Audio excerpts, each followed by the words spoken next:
Hey everybody, this is Stuart with Wine on the Dime, and today I'm going to be reviewing okay, let me preface this with, I can barely speak English, I cannot speak French, I can maybe say a word or two in Spanish, maybe a word or two in German. This is a Greek wine, so I'm just going to throw it out there. I looked for so long at how to pronounce this wine, couldn't find anything, so just take it as it is. Roast me in the comments if you still want to. Today I'm going to be reviewing the 2018 Palivou Estate Agiorgitiko. It's from the Nemea PDO in Greece. It is 14.5% alcohol by volume, and I found it at Costco when I stole my card back from my wife. Wow, that is heat shrinked on there super well. It's one of the few times lately that I have not just been able to twist that capsule off. Well done. Anyway, let's get into this wine. Alright, so from a color standpoint, I'm going to give you a medium garnet. No artifacts, no cloudiness. On the nose, this is a little bit all over the place. The best way for me to describe this wine is like Cab, Merlot, Grenache, and Tempranillo went to a swingers party. It's just a little bit of everything all like mixed up together. So I'm getting some red fruits, I'm getting some cherry, and then I'm getting some blackberry, I'm getting a little bit of plum. I'm getting a slight peppery note, but more importantly, there's notes of like a little bit of like a tobacco type note. There's also kind of strawberry and a little bit of like a dry leather.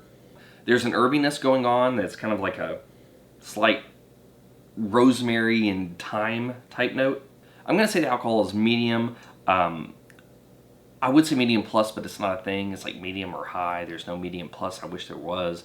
That's where that would sit in my opinion, but this is going to default to medium because it's not totally burning my nose. And the intensity on the nose is medium plus. Let's see how it tastes. Alright, so it's high acid, it's medium body, it is medium plus tannins. The tannins are this almost sort of like concept of tannin. And what I mean by that is it's not like grainy, it's not sandy, it's not chalky, it's just in general tannic. And it's, you can tell it on the palate, but it's extremely hard to describe it because it doesn't necessarily have like a texture that I have the ability to define. Now granted, I suck at all languages, so I may just not have a vocabulary for it, but it is tannic, it's medium plus, it's just, I have a hard time describing it. Medium finish, medium plus intensity on the palate. The alcohol tastes medium. All the things that you can smell, you're going to get on the palate, and roughly about the same intensity that you smell. However, the one thing that I'm wondering about is if the concept, like the palate concept, a Pinot Noir snuck into this swingers party, because there's a little bit of a dried mushroom effect that shows up on the mid palate going into the finish, but you can't smell it on the nose. Or at least I can't. And finally, it's a dry wine. So how does it rate? Let's get to the blick. From a balance standpoint, full point. No complaints at all.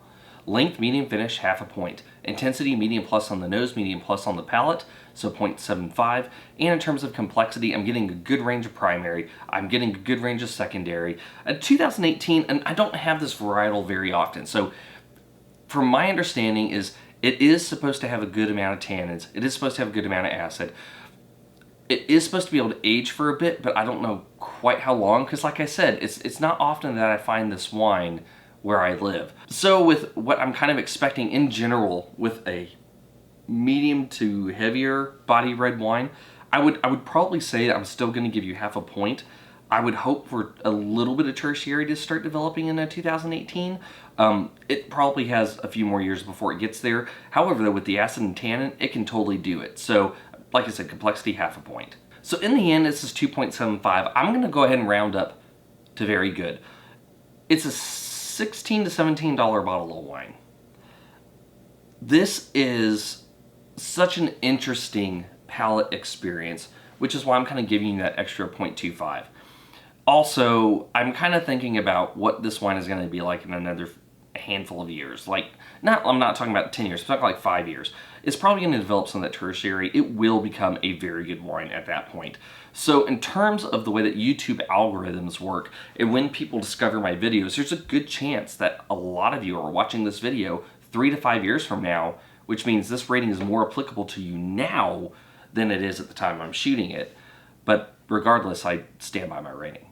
Anyway, this has been Stuart with Wine on the Dime. If you liked today's review, please like, subscribe, and comment. Have you had the 2018 Palivou, like I said, I'm pronouncing it French because I don't know how to pronounce it in Greece, Estate Agiorgitiko from Nemea PDO. This is just like, I don't know why I thought I could do a Greek wine and actually say the words on video.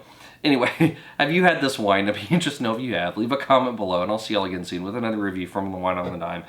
In the meantime, this is good. I'm going to have a glass while I edit, and just totally roll my eyes every time I butcher this language, because y'all have no idea how many takes I did just to try to get through the intro.